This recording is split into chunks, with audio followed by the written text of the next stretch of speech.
মাদারীপুরের শিবচর উপজেলার ঢাকা ভাঙ্গা এক্সপ্রেসওয়ের পাঁচচরে ডাকাত সন্দেহে 4 ব্যক্তিকে আটক করে গণপিটুনি দিয়েছে স্থানীয়রা। পরে পুলিশকে খবর দিলে পুলিশ এসে আটক করে থানায় নিয়ে যায়। এ সময় তাদের কাছ থেকে ছুরি, চাকু উদ্ধার করে পুলিশ। রোববার ভোর রাতের দিকে এ ঘটনা ঘটে। জানা যায়, ভোর রাতের দিকে এক্সপ্রেসওয়ের পাঁচচর গোলচত্বরে একটি অ্যাম্বুলেন্স থেকে 4 জন ব্যক্তি নামেন। এ সময় তাদের গতিবিধি সন্দেহজনক মনে হলে স্থানীয়রা তাদের নাম পরিচয় জানতে চায়। এক পর্যায়ে 4 আগন্তুকের কথাবার্তায় অসংলগ্নতা মনে হয় স্থানীয়দের। এরপর উত্তেজিত হয়ে 4 জনের একজন হঠাৎ করেই ছুরি বের করে আঘাত করার চেষ্টা করে। এ সময় আশেপাশের লোকজন চিৎকার দিলে স্থানীয়রা তাদের আটক করে ফেলে। পরে 4 জনকে গণপিটুনি দেয়। পুলিশকে খবর দিলে পুলিশ এসে আটক করে থানায় নিয়ে যায় তাদের। আটককৃতরা হলেন বাগেরহাট জেলার মোল্লারহাটের কাচনা এলাকার মৃত সিরাজ মীরের ছেলে সোহরাব মীর, নুরু মীরের ছেলে মেহেদি মীর, ভান্ডারখোলা এলাকার মৃত শাহজাহান শেখের ছেলে বশির শেখ এবং নগরকান্দি এলাকার কবির শেখের ছেলে রাজু শেখ।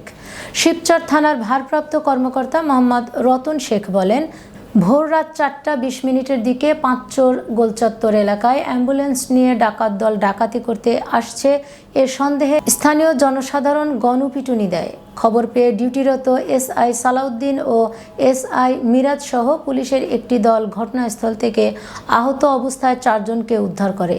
তাদের কাছ থেকে ছুরি জব্দ করা হয়।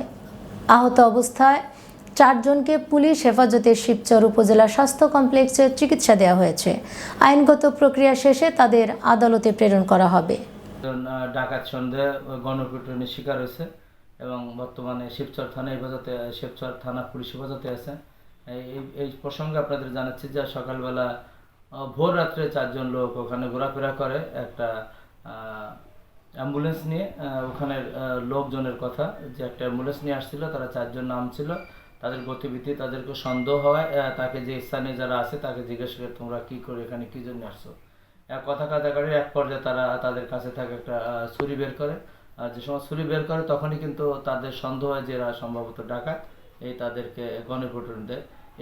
এই যে কথাগুলো, এটা ওখানে যারা তাদেরকে গণপিটুনি দিচ্ছে, তো ওখানের মানুষের কাছ থেকে আমরা শুনছি। আপাতত আমরা যাদেরকে আমরা হেফাজতে নিছি তাকে উদ্ধার করে তাদেরকে ট্রিটমেন্টের ব্যবস্থা করছি, হাসপাতালে নিয়ে পরবর্তীতে আমাদের হেফাজতে নিয়ে আসছে এবং তাদের কাছ থেকে জিজ্ঞাসাবাদ করছি যে আসলে প্রকৃত ঘটনাকে, যে সব প্রকৃত সঠিক ঘটনা জানতে পারো তখন আমাদেরকে বিস্তারিত জানাবে।